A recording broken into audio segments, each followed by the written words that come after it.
First leg of the Champions League semi-final between Barcelona and Inter Milan was probably one of the best semi-finals किसी ने जो देखा होगा.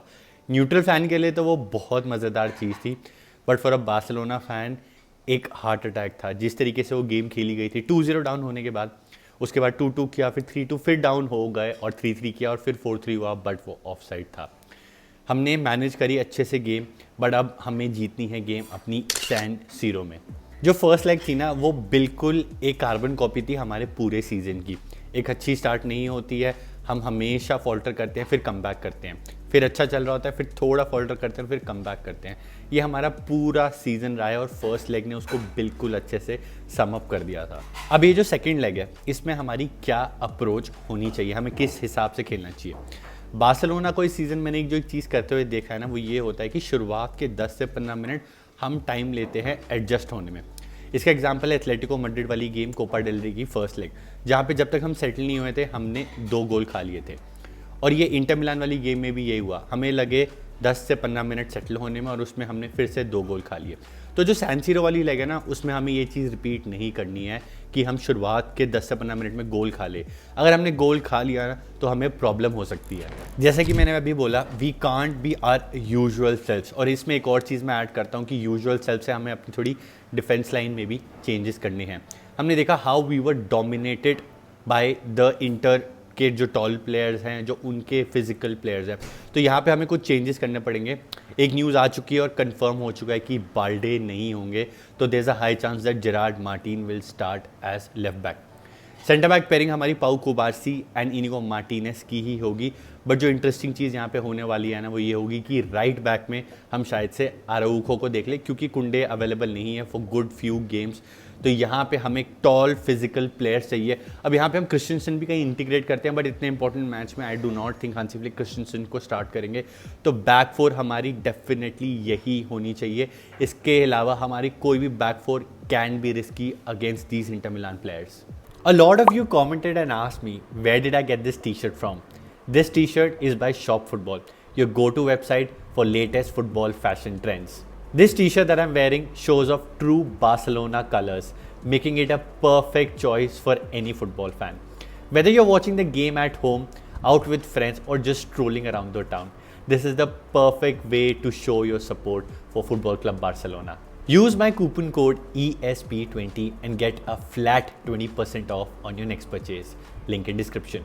जहाँ पे ये गेम जीती जा सकती है ना, वो है मिडफील्ड, क्योंकि मिडफील्ड में हमारे पास बेटर प्लेयर्स हैं. एंड हिस्टोरिकली जो बार्सिलोना की टीम है, वो हमेशा मिडफील्ड में डोमिनेट करके ही चैंपियंस लीग फाइनल में पहुंची है. क्योंकि हमारे पास है फ्रैंकी डियोंग, क्योंकि हमारे पास है पेड्री, और नंबर 10 पोजीशन पे हमारे पास 2 ऑप्शन है. Either we can start Olmo और either we can start फेरमीन.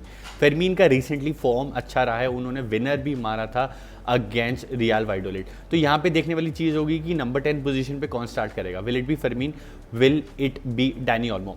But अब हम बात करें फ्रैंकी और पेड्री की, तो these two guys need to have their best game. क्योंकि अगर हम मिडफील्ड डोमिनेट करेंगे, बॉल अपने पास रखेंगे ना, तो वहाँ पे हमारे पास हाई चांस है कि हम मैच जीत सकते हैं. गोइंग फॉरवर्ड तो हमें पेड्री और फ्रैंकी चाहिए ही चाहिए, बट बॉल रिकवरी और डिफेंसिव यूनिट की तरह भी हम चाहते हैं कि ये दोनों कंट्रीब्यूट करें.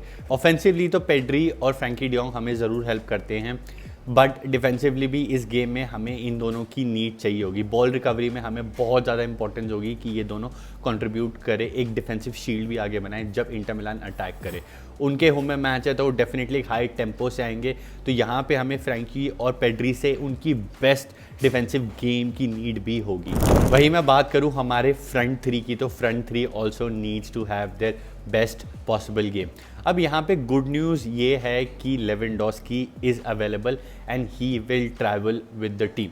वो गेम स्टार्ट नहीं करेंगे. आपने कभी भी हांसी फ्लिक के अंदर कभी भी देखा हो, जो कोई प्लेयर इंजर होता है वो डायरेक्टली 90 मिनट्स कभी नहीं खेलता, वो धीरे धीरे करके इंटीग्रेट होता है. और जो रिपोर्ट्स मैंने पढ़ी है उसमें भी मैंने यही देखा है कि Lewandowski will travel but he will not start the game. If required वो पिच पे उतरेंगे. बाकी हमारे फ्रंट थ्री हमें पता है, Ferran Torres, Lamine Yamal and Raphinha.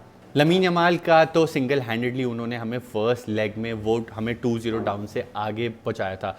वो ज़्यादा गोल ज़रूर स्कोर कर सकते थे, बट थोड़े अनलकी रहे. रफीनिया ने वो बैंगर मार के हमें फिर से इक्वलाइज़र दिया था and Ferran Torres obviously scored the equaliser. तो फेरान, हम तीनों प्लेयर्स को देखें तो बहुत ही ज़्यादा बढ़िया फॉर्म में चल रहे हैं, तीनों कंट्रीब्यूट कर रहे हैं, तीनों गोल खेल रहे हैं, और इन तीनों से भी एक ही रिक्वायरमेंट है कि ये तीनों की बेस्ट गेम होना बहुत ही ज़्यादा हमारे लिए इम्पॉर्टेंट है, क्योंकि अगर हमने कहीं भी गलती से पहला गोल खा लिया तो हम चाहते हैं कि ये फिर से गोल मार के हमें फिर से रेस्क्यू करें।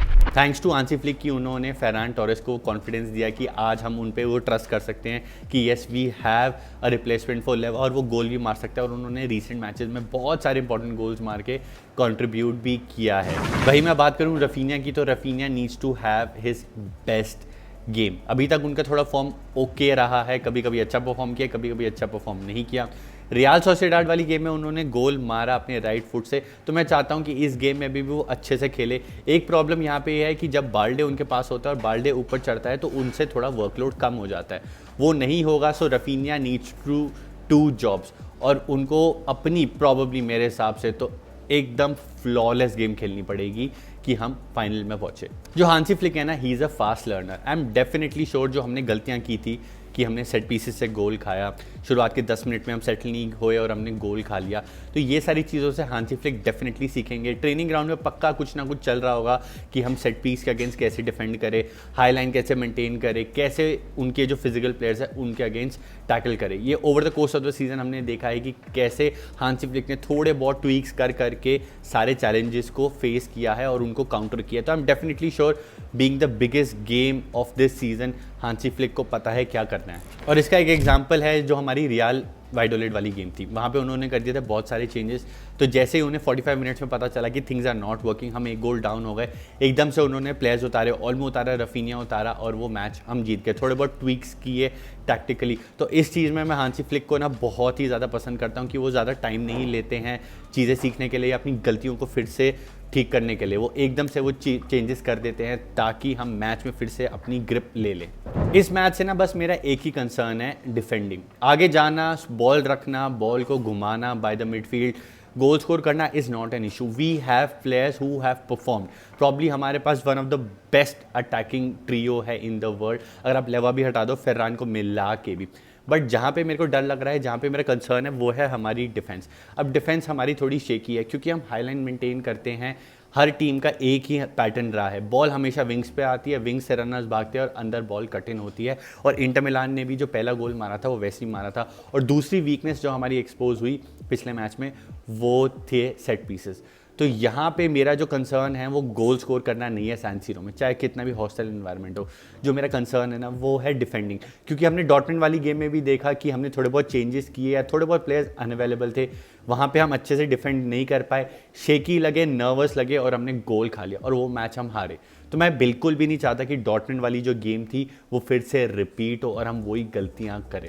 तो बहुत कॉशियस होकर हमें डिफेंड करना पड़ेगा, और गलती से अगर पहला गोल पड़ गया तो हमें आउटस्कोर करना ही पड़ेगा। As Hansi Flick said after the first leg, we have to play a final before the final. तो ये गेम प्रॉब्ली जो है हमारा पूरा सीज़न डिफाइन कर सकती है कि इस सीज़न बार्सिलोना को कैसा देखा जाएगा और ये टीम अपने आप को कैसे देखेगी। ये मैच हम जीतते हैं, I think this match is more difficult than the final, potential final जो हम खेल सकते हैं। यही मैं बात करूं इंटर मिलान की, तो इंटर मिलान की अप्रोच वो ही रहने वाली है। इंटर मिलान ने अपने विंग बैक्स जो हैं उनको यूज़ करना है, डमफ्रीज को और डिमार्को को। अब देखने वाला ये होगा कि डिमार्को स्टार्ट करेंगे या नहीं करेंगे, बट उनकी अप्रोच सिमिलर होने वाली है। विंग बैक से वो डोमिनेट करेंगे, उनके विंग बैक से अटैक आएंगे। तो यहाँ पे हमारे पास चांस ये होगा कि जब उनके विंग बैक्स ऊपर होंगे तो हमारे जो विंगर्स है रफीनिया और लमीन यमाल उन चीज़ों को एक्सप्लॉइट कर सकते हैं। और जहाँ पे इंटर मिलान नैरो स्पेसेस बिल्कुल ही टाइट कर देती है सेंटर में, वहाँ पे डैनी ऑल्मो काफ़ी यूज़ में आ सकते हैं उन टाइट स्पेसेस में एक्सप्लॉइट करने में, विगल करके अराउंड करके एक शॉट मारने में। और वहीं पेड्री भी यूज़ आ सकते हैं कि वो बाहर से शॉट मारे और हमें शायद से एक जल्दी लीड दिला दें। तो guys, this was my take for the game between Inter Milan and Barcelona, champions league semifinal second leg. First leg 3-3 था। तो नीचे कमेंट करके आप बताओ इस लेग में क्या स्कोर होगा, क्या बार्सिलोना पहुंचेगी चैंपियंस लीग फाइनल और क्या बार्सिलोना 10 साल बाद जीतेगी चैंपियंस लीग। नीचे कमेंट करके मेरे को ज़रूर बताओ और ऑल्सो कमेंट कर दो विस्का Barça. See you in the next one. विस्का बार्सा, सेम्प्रा y vamos a ganar la Champions।